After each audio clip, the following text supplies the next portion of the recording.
गर्भांची कन्या भोसल्यांची सून, शुभांची माता भाग्य कोणते अर्जुन. हिंदवी स्वराज्याची पताका नभी अभिमानाने डोलते.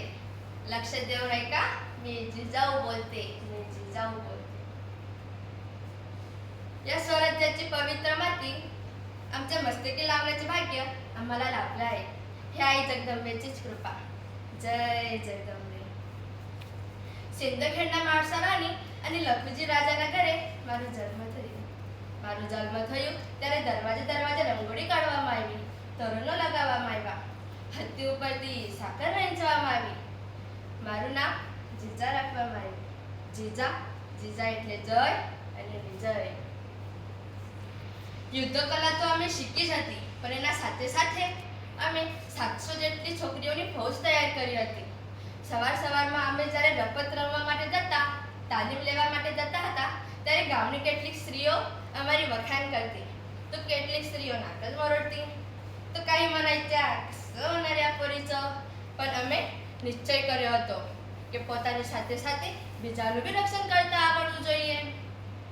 માળસાવાડીના ઈચ્છા મુજબ અમે 6 ભાષા પણ શીખ્યા, જેમાં મરાઠી, સંસ્કૃત, અરબી, ફારસી, કન્નડ તેમજ રામાયણ મહાભારતની સાથે સાથે નામદેવની ગાથા, કબીરના દોહા, કુરાન, બાઇબલ વાંચી અને સમજી લીધું. પછી શાહજી રાજે અને મારું લગ્ન થયું. અમારા મનમાં સ્વતંત્રતાનું સ્વપ્ન ઉભા લાગ્યું હતું. અમારા પેટમાં અંકુર વધવા લાગ્યું હતું. आम्हाला विलक्षणी डोहाळू लागले होते. आमचे विलक्षणच अलग होते. आम्हाला मेवा, मिठाई, सुगंधी सरबतेही नको होते. आम्हाला हत्तीवर बसावेसे वाटत होते. डोंगर चढून किल्ले पहावेसे वाटत होते. तलवार भाला घेऊन लढाया करूशी वाटत होते. મને કુલ 6 સંતાનો થયા, જેમાં પહેલા સંભાજી રાજા, બીજા રાનુબાઈ, ત્રીજા કમલાબાઈ, ચોથા અંબિકાબાઈ અને પાંચમા દીપાબાઈ. તેવી રીતે છઠ્ઠું રત્ન મારું છત્રપતિ શિવાજી મહારાજ હતા. એવું હતું મારું કુટુંબ. અમાरा राजा शहाजी राजे हे विजापुराच्या दरबारात सरदार असल्यामुळे आमचे जाणं येणं तिथं असायचेच. तर तिथं करमणुकीसाठी नाचगानचे कार्यक्रमही होत असायचे. अशा प्रसंगी संभाजीराजांनी शिवाजीराजांना विचारले, बाईचं नाच बघायला याल का तुम्ही?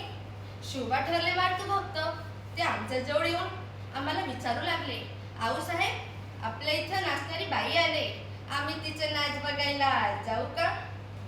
पण शुभाचं लक्ष विचलित होण्याचं आम्हाला जाणवलं. आम्हाला चीड आली, आमचा संताप झाला. आम्ही त्यांना म्हणालो, बेटा, बाई ही नाचवायची नसते तर वाचवायची असते, जगवायची असते.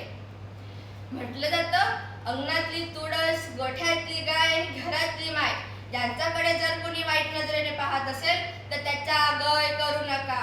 ही शिकवण आम्ही शिवबाराजांना दिली.